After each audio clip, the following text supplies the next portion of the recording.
महत्वाची बातमी आहे, मुलुंडमध्ये हिट अँड रनची घटना घडलेली आहे। ऑडी कारनं 2 रिक्षाला धडक दिल्या।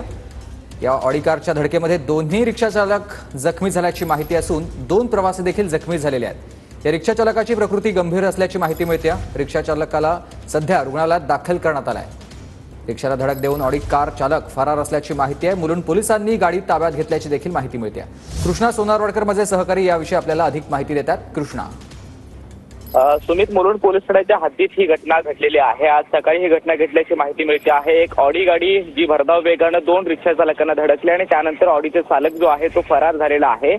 दोन्ही रिक्षा चालक आणि रिक्षामध्ये बसलेले 2 प्रवासी सुद्धा जखमी झाल्याचं कळतं आणि एका रिक्षा चालकाची प्रकृती गंभीर असल्याचं कळतं आहे। पोलिसांनी ऑडी गाडी ताब्यात घेतलेली आहे आणि पोलीस ठाण्यात आणून पुढील चौकशीला जी काही सुरुवात करण्यात आलेली आहे ती ऑडी गाडी नेमकी कोण चालवत होतं हे अद्याप समोर येऊ शकलेलं नाहीये। मात्र मुलुंड पोलीस या सगळ्या प्रकरणाची माहिती घेत आहेत। नक्कीच धन्यवाद तुम्ही दिलेल्या सविस्तर माहितीसाठी।